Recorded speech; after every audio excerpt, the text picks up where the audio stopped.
All right, let's go ahead and jump into this week's weekly recap.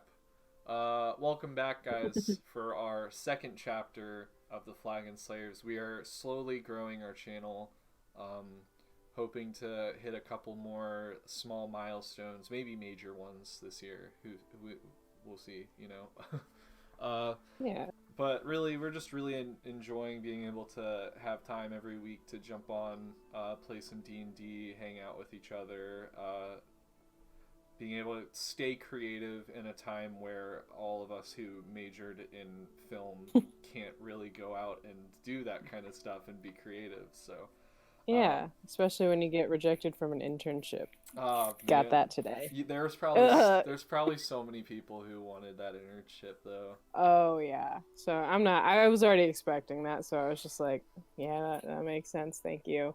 Cool, That's cool, annoying. cool. But it's Well, okay. jumping into this, so this week we don't have Jacob. We're actually going to be probably doing our weekly recaps, hopefully a little bit differently this chapter. Um, but basically, it's just me. I play Animus. We've got Zach. He's going to be our host slash question master. That's what I wanted to call him, but Jacob didn't want Look, it. I if And you then, Well, can who put that cares in what the little Jacob wants because title, he's not here. and then we've got Abby who plays Thea. Um, yeah, Your resident girl. we just finished up episode 1 of chapter 2. We came back after the winter break. We did probably about 3 weeks break with a lot of different one shots and stuff going on and getting prepared. So yeah, hopefully recaps this chapter are going to be more like discussion based stuff, not too many questions. I think a lot of the questions got a little bit rhetorical for Zach, just asking Jacob like, how do you set up for that kind of situation? Like that's a question he had to ask multiple times because I mean that's just a normal question you would be able to ask. Everything else is just about the episode, so we might as well have a conversation about what happened anyways. So what we're going to do here, I'm just going to go over what happened in our episode, and then we're going to have a little discussion on it, and that's going to be how these go. So jumping into this, we started off where we were back in the... Sorry. We were back at the place where the tournament happened, Onoa. So basically we jumped back in right where we left off for our last episode of Chapter 1. And in Onoa, we had been talking to the Sphinx Goldfleece. He basically was kind of like reassuring us of the things he told us at the end of chapter 1, which was like yeah, you'll be able to talk to me again, and like he was telling us like different ways to get out of the city. And in the end, Anzu just created a portal that sent us back to our tavern, which we will not be able to use again because I didn't have time to redraw that teleportation circle, so we don't have any way to teleport back this time, but I think it'll be more fun to travel or find a different way. Anyways. Oopsie daisy. We didn't plant one of those stones. Yeah, before we left. The main thing is, as long as I've seen a tree within the area, oh yeah, I can cast a spell that I just got, level 6 spell, which is transport via plants, and I can open it for 1 round, which would be 6 to 12 seconds is usually what people call a round, because sometimes you say like to the end of your next round, so that would be, I guess, 12 seconds total. I don't know, but yeah. So we came back from Goldfleece's tournament, and we ended up in the tavern. Of course, Lochnar is still really wanting to get out of the city because he knew that his father was still on his tail. Most likely not going to be entering Iman, but we definitely wanted to lose the trail, or have him lose our trail as fast as possible. So we finished up a couple things in the city. That was pretty much our entire episode. I guess we can kind of get into specifics. I don't fully remember every single little thing, but overall we came home. We tied up some loose ends, like Anzu checked our quest boards. We checked on some of our members. A couple of our members are out on some quests.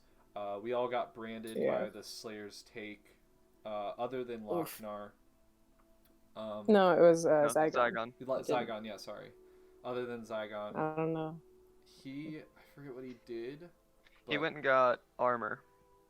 that's what it was. Yeah. Yeah. So Zygon's the only one No without one a pays attention to what's going on. You're supposed to. This is your job. You're a lifesaver, Zach. Thank you. This is why Zach's here, who remembers things that I don't, even though I was there for playing this game. Yeah. I think we also did just a couple things that had to do with each character. We'll go over that. Yeah. I don't think there's Pretty any much other it. major thing. Yeah, we went and hired a lot of guild. Yeah. A lot of guild maintenance. Yeah, a lot of guild maintenance. We went and hired an airship instead of a regular ship to take us across the Osmot Sea by flying. So an airship's basically, it's kind of like a blimp or like a modified blimp, I think. I picture it kind of like, what was that one movie? That one like Disney movie that no one like talks about where they had those Atlantis. flying. No, Treasure Island. Treasure Island. Treasure Island. Yeah, yes. Got it. That's like what I picture. That was such Yes. a good fucking movie, and I like haven't watched it in like since I for the longest time. Mm-hmm. It's a good movie. Yeah, I need to that's watch pretty much that. what an airship Fucking is. good. I've seen some people draw them as like it's a giant like boat that flies in the air, and sometimes people put a balloon on top with an engine that motorizes it, and sometimes people just put wings and a bunch of propellers. So it's really up to the creative mind. That's probably something Jacob would be able to explain to us, because it's specifically from Critical Role's campaign. So, and I'm not 100% sure how they look. But yeah, we hired one of those. I was just gonna get into more airships. I was like, I kind of remember what they look like. It doesn't fucking matter. But yeah, we hired this crazy, kind of not crazy, slightly kooky captain with some questionable ways of making us fly. She pretty much stole all of Anzu's power to charge up her engine, which is a modified arcane engine. So we'll see how that goes. That was very funny. Yeah, and that's how our episode ended for this week. So, I guess let's go ahead and jump into some of the some of the main talking points that Zach has before we get into any of our own. Yeah, so I guess right off the bat we can talk about like the new background and setup for the stream. Oh yeah, I've been working on that, man. It's been. I'm glad it's all coming together. We have a couple things left. Abby has the intro that she's working on, and we didn't want to put it out there as a rough intro. She wants to kind of like be able to really fine tune it before that gets. Yeah, it was gonna be like I don't mind putting out a rough intro, but it was gonna be like a really rough intro. And I was like, maybe not. Like, yeah, like there's some things I can obviously fix, so I'm just gonna do that. Like probably tonight. Yeah, that'll be coming out hopefully this week. If not, then next week. I don't want to put it on Abby because we also all have work. I've had like a month to do. Yeah, Abby, fucking finish it. God. Thank you. I need to be like held accountable. Pissed. Thank you. Yeah, the new background. I mean, there's kind of a new setup for the weekly recap, but the new background. I wanted to kind of set it up because originally our old background was like a box and then a little box for Jacob, and that's because we did a 2-camera setup when we played in person. So we just need 1 camera for the full box with all of us in it, and then 1 camera for Jacob to get his point of view. Whenever we moved over to doing online, I didn't change that, and it became very hard to like kind of like perfectly cut people. And Zach has run the stream a couple of times, so he knows it's really hard to perfectly line up people's boxes to be the right size. So this season I did more of something that a lot of other people do for streaming, which is you each have your own box. Something I should have done honestly earlier, but oh well. And then the background we all kind of decided on. Me and Abby had a lot of discussions on the background. We both had a couple different ideas to start, and then we came to the middle with the overall thing. I think something that you said, Abby, was we already have backgrounds in our own images. Like behind me, I have this like giant, like majestic moon with a tree. Abby's got a lot of purple lighting in her room.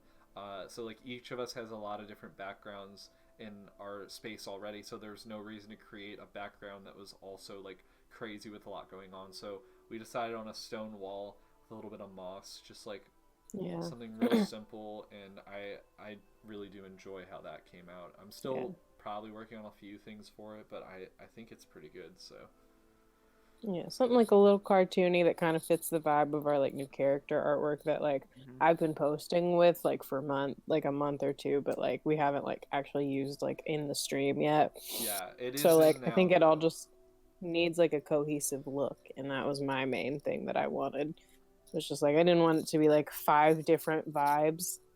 I don't know, I get real weird about like the way things look. And if they don't look right to me, I get very upset. Yeah, I really like the fact that so we kind of moved. Abby, you're lagging a little bit, but you're good. You're back. Yeah, my internet's shit. Yeah. Something that's an ongoing. I don't have my thing. Ethernet cord plugged in over here, so We will always struggle with that kind of stuff.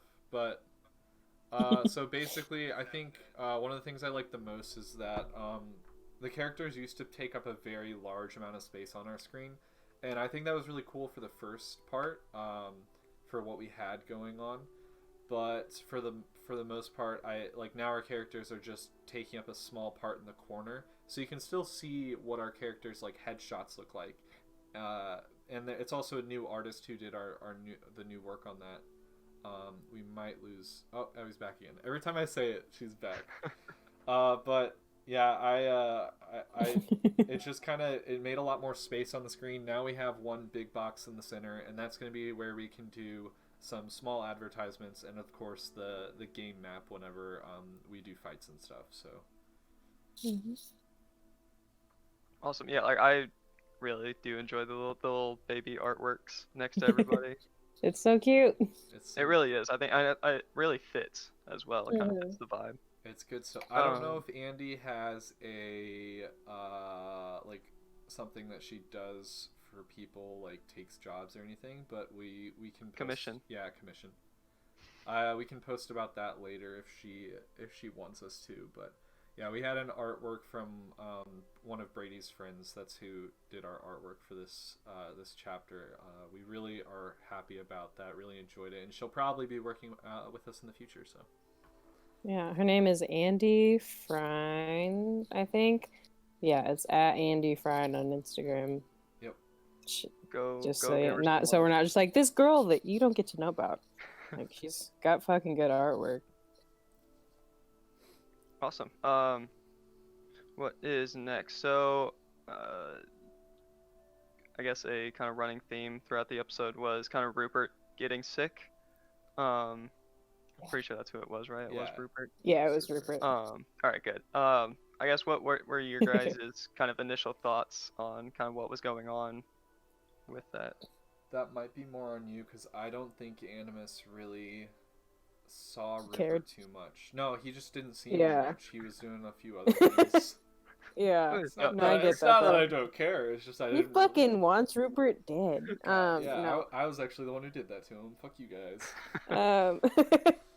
I'm gonna be honest. Like, so when Jacob first like started introducing all these NPCs like into our guild, I don't think I've written down a single one of them. So like whenever he kept being like Rupert, I was like, what the fuck does Rupert look like? Who is he? What does he do? I was like, he's like a vague magic user of some sort, maybe. And then I was like, Jacob, is he like a human? He's like a half orc. And I was like, where have I been? Like, I don't know. Yeah. So, but I think with Thea, like anyone getting sick, really, like she's not really much of a healer. She does the bare minimum. But like anyone getting sick does kind of concern her. She's like not about it. She's like, take care of that shit, nip it in the bud fast. So like I think just in general she gets kind of concerned. Like if any of like the party were to get sick, like she would be on that shit so fast trying to figure out what was going on. Cause like she just like losing people to like illness doesn't, she doesn't want that. So yeah, whenever she started noticing Rupert like coughing up blood, she was like, no. And like we were obviously leaving, so I couldn't really do anything. And I was also like, this was the same day that we got back from the tournament, so I was like prepared to fight, not to heal or anything. Like in a figure out what is wrong with him kind of way. So I like gave him some money, and I was like, "Go figure that out right now, like as soon as you can." Because like I don't, I don't know if it was just like whatever, but I feel like Jacob wouldn't have made it happen or like mentioned it if it didn't like mean something. Right. And I don't. It doesn't necessarily have to do with like the disease that Thea's trying to like figure out about her mom, but like I feel like it's probably like something, and I'm gonna remember it because I'm gonna keep bringing it up. I'm gonna like message him and be like, "Hello, are you okay?" And be really annoying. You good? Awesome. And then I guess the last point I had was like other than like chef and like the weapons trainer, for lack of a better word, I guess kind of who else do you think needs to be recruited to be part of the guild, if there's anybody else? Probably just more parties, more like there's because our guild hall is an old guild hall technically. So there's a lot of boarding space for people to be able to live in. And so I guess just like more members and stuff. And I know like Jacob can't. It would kind of be a little hard for us to be able to converse with every single one of them. But just like if we like were to come back and like maybe not even come back, but like in the next 6 months or something, we have our guild hall fill up to where we have like 6 different parties that can go out and not necessarily like talk to every single person in the guild, but just have them as backup characters, so like it gives more of like the environment of walking into a like a really a more successful guild. So that's probably my only thing, I think. Maybe more leaders. I was just gonna say, like, if we keep like adding people like while we're gone, like, not that I want to be in control of everything, but I like just the idea of like just random people joining our guild that like we don't like see and approve of. I'm like, oh my god, I don't know about that. The good thing. Go ahead. Oh. Abby, you're frozen. Because I feel like. Technical difficulties, guys. Just a sec. roll the technical difficulties tape. There it is. Wait it out. I need a technical screen for this moment. This is great. This is the moment I need this for. No. You're kind of coming back. Not really. Yeah. God. Oh. No. Yep. Uh-huh. I killed. Yeah. No. No. Am I back? No. Yeah. Yep. Hey. I mean, you're back. So you don't. Oh my god. So you don't want to come back to having a bunch of random people who join the guild. Do you not trust Anzu / Braun / Garnash? That's the last one. Anzu? No. I mean, like, well, the thing is, like, Anzu and Braun will be with us. They won't be there to, like, approve new members while we're gone in Vasselheim, is what I'm saying. That's true. So it's just, like, the idea of, like, coming back and there's a bunch of these randos that we don't know about while, like, my weird little plant is in the basement. Like, we got a dead body, like, in there. She's and not... maybe some money. Like, I don't know. It just, like, weirds me out. Like, I just... Yeah. I don't know how this works. And, like, Thea's very, like, hands-off with the guild, which is very much not what Abby wants to do. Abby wants to be involved and in control of things. But she's like, Thea doesn't know anything about that kind of thing, so why would she be involved? Not yet. She's just gonna go have fun and work the bar sometimes. I think if you talked to number 1 Hunter off camera and number 2 Anzu or Braun in game, like it's like what I said before. We need more leaders. If we're gonna have like a certain amount of people in the guild, you need different levels of the guild. So you've got your number ones, which are currently it's kind of more Anzu than Braun, but it's almost joint. One being Yeah. chaotic good, one being a little bit more lawful. I don't fully know. I think Braun's kind of a neutral, but he's more lawful. Like neutral good. Yeah. So I think having them just like up top, then you got to have like a row of people under them, of course, who are like they're the people that you would send out on like some of the harder missions. They've been part of the guild a lot longer, so that would be our group.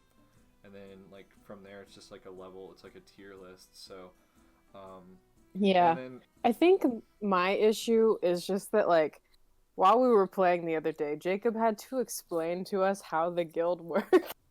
And like how we're making our money, and then I was like, oh, we really have been a little too hands off. Like we've just been kind of hoping it runs itself and figuring it out. Like we've never had like a nice little staff meeting, just like real quick, just to like establish like our rules and values or anything. We're just like hope they get it, and then we leave to do something. And like while I get that it would be like so annoying and tedious to like role play like a meeting, that would be so dumb, but I think that'd also be kind of funny. it would be something. And I think this isn't like a big deal by any means. Like I don't really care that much, but I'm just like, I feel like we've just kind of been letting it happen instead of like being like, we are the Flagon Slayers. This is how we're doing things. Yeah. Welcome to our guild. We're just like, oh, Soph, what's going on? Like, Soph he's like, I gave myself a raise. Yeah. Gave himself for. I'm like, yeah, that's on Anzu and Braun to kind of figure out in Animus's eyes. I also don't know, like, I'm 100% part of the guild, Animus's. I don't know what's gonna happen near to the end of the campaign, like if he will stick with the guild or not, depending on what his storyline does. I think that's the same thing for probably 2 or 3 of us. Like, of course, we're part of the Flagon Slayers. Right now, we're at a pretty solid level of trusting each other. But, like, that doesn't mean that, like, we're always going to be part of the guild. So, for me, it's more of, like, I'm just kind of there. I help out when I need to, but I'm not really making big decisions for the guild, unless it has something to do with hiding a body. So, right. And, like, I was thinking about this the other day. I was just like, in theory, Thea is like pretty much besides Richter, the only family that Anzu has. So I'm like, if he dies, is she gonna get the guild? Yeah. Are you in the will? I don't know. Yeah, maybe. We haven't talked about this yet, but he's got a good amount of years left. Yeah, I mean, like maybe 20. He'll be fine. Yeah, so we'll tackle this later down the road. But I was just thinking about that. I was like, oh. Yeah. Interesting. Zach, do you have any other points for us? I do not. I have a complaint. Uh-oh. Go on. All right. Okay. Me and Zygon found this mine, right? And this yep. This is at the very beginning. Jacob said no. Jacob said it was more than a year ago. This is how long I've been waiting for this mine. More than a year ago. It was our very first episode. It was right around Christmas. We went out and me and Saigon found a mine and we were like, okay, like Jacob, can we kind of like hire some miners, get part control of this mine? I gave these miners like a few thousand coins or whatever, I forget what it was. And then all of a sudden I get like a couple, he's like, oh yeah, you guys get 6 emerald shards back. What? He's like, that's your first payment of 3. No! You said that I was owning part of, like, I'm not sitting here trying to become, like, a super wealthy player. Like, my money, like, Animus is not someone who's trying to become a noble. The money would go either into the guild or into something like, a new, like, multiple houses or, like, hideouts for the guild to be able to use, because we literally have to fight, like, demons and shit, and this, like, the 5 that are watching, like, we're gonna need some sort of powerful magical item, and that's gonna cost 50 to 100,000 gold for some of the most powerful magical items. Why can't I just own a fucking mine? You tried to be an entrepreneur, and Jacob said, no, that is... No, what you gotta do that makes too much sense. You gotta buy more stakes in the company. Stop. I'm hoping it has something to do with the fact that our thoughts on Vesper right now are correct, that Vesper is corrupt in some way. and maybe like me and Zygon have to figure out like, okay, can we somehow get back there and take part ownership? Because I don't think that's something in my mind. And Abby, I don't know if you can correct me on this. Mm-hmm. If it's something Vesper's character would do necessarily, would be to take ownership of something like that. It's a Dorolo thing. Like I you haven't gotten to the end of campaign 1. No, I haven't gotten to campaign Role. 1. But like I will say, like, well, Percy and Vex are a thing. That's that's no, how yeah, and that's how the family has happened. Vex is very much like, I want my money, I'm gonna keep it with me. This is my money. Mine, and then Percy is like, well, Percy fucking, like, in campaign 1 does a whole lot of fucking shit and goes through a lot to get back Whitestone for the Dorolos. So I think in theory, like, as like a family thing, it could make sense, because like, she's like, this is rightfully Whitestone's, like, we're gonna take it, sorry about it. Yeah. I could see that being a thing. Because at the end of the day, like, although we did kind of save her life, we think, but we're not 100% sure. It was all a coup. Like, she doesn't know us that well, doesn't really owe us anything anymore. Like, has honestly done a lot for us and set us up with some pretty decent connections. Yeah. So I don't feel like she thinks she owes us anything, and she's just like, sorry about it, this is mine. I'll have to talk to Jacob about it, because like, he also said, oh, your first, like, he said this multiple times, your first payment is going to be in 6 figures. And I was like, okay, like, I'm going to start, like... He meant 6 emerald shards. Yeah. I was like, well, it was just depressing when that happened, because I had plans, like, for, like, everything. I had plans for everyone in the guild with that money, and I was like, now Animus has to sit here, like, okay, I need to go get find some way of funding all these plans now, because we're not exactly getting money from anywhere else. Our guild isn't giving us money, because we told Jacob all the money from our guild goes back to the guild, and we haven't gone on any really big quests, so... Yeah, but that could be changing. Vasselheim could be... I mean, you never know. That's true. Super weird there. I'm very excited to see it, though, because, like, I feel like this is where Thea's gonna shine, because she's a cleric. And she's gonna remember that she's a cleric. She's gonna remember this time. All those not gonna slip her mind. Yeah, I'm hoping these fights get hard to the point where we both need to be using healing magic a pretty constant amount of time. Yeah, and like, that's the thing. It's just like, I haven't been using it because I haven't needed to that much. No, like, not at all. And it's not really Jacob's fault. We've been like, we're leveling up pretty fast. Yeah. Well, we have been the past few months. We've leveled up like 3 or 4 times in the past 2 or 3 months alone. Yeah, I know, which is kind of insane to me, because like, it takes a lot. Time. Like, yeah. I feel like it's half of it's just because like Hunter gets impatient and wants to level up all the time, and I'm like, I want to like play in this like a little bit before I have to level up and learn a whole new ability again. Like, I want to like get good at playing my character. Like, I don't want to like just rush through the campaign so I can win. Like, there's no winning. Yeah, there is no winning. Like, the joy is playing the game, And so like, I don't know. I just want to play. I want to have fun. Oh my god, that scared me. My ice fell in my cup. So jumpy. Yeah, everyone kind of plays differently. If you guys ever play League Nights or anything, talking to the viewers, if you guys have ever played League Nights out there, or even have played in groups, I have a couple of my friends that have kind of talked to me about D&D recently, and they're like, oh, like, that's really cool, you do a stream and stuff. And they're like, yeah, I also play like with my group and stuff at home and with some friends, and they always they're like, oh, there's this one guy that I just really hate playing with.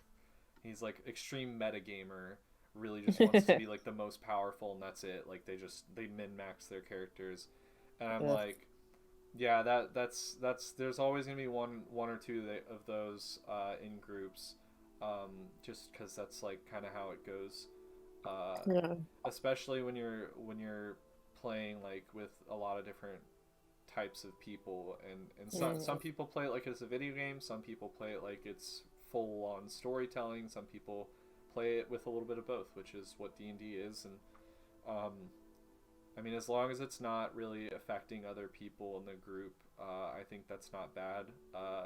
Depending on like what your guys' play style is, but make sure that you're just also recognizing if you want to min max your character, look at the people around you and kind of see like what level they're at, because now your DM is gonna have to build these other characters that you guys have to fight, and you could be a level 10 with someone else's level 10, and they've picked 3 or 4 feats throughout this time that go with their character, and you've picked 3 or 4 feats that have maxed your character on proficiency and everything, and you get to a point where your health is like high above everyone else's, you've got a lot more AC and stuff, so it's just gonna, it gets harder the longer you, or the farther you level up, to balance out fights. So I think that's something we're gonna have to be a little bit more aware of going forward.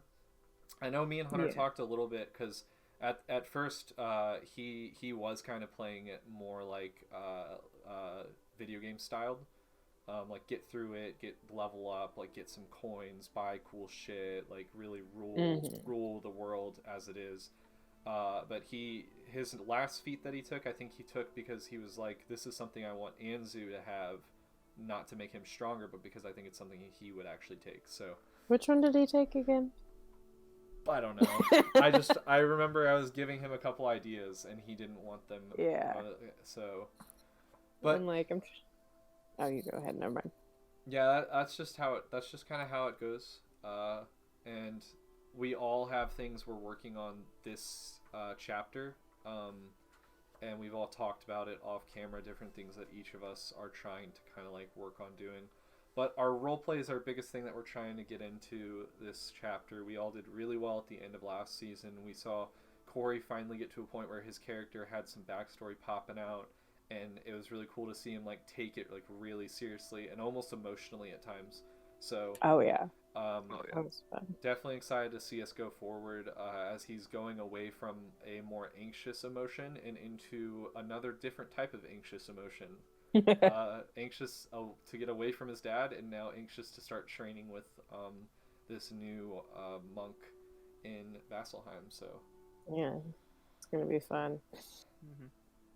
All right, well, I think that is where we're gonna go ahead and end this. It was just a nice long conversation, you know.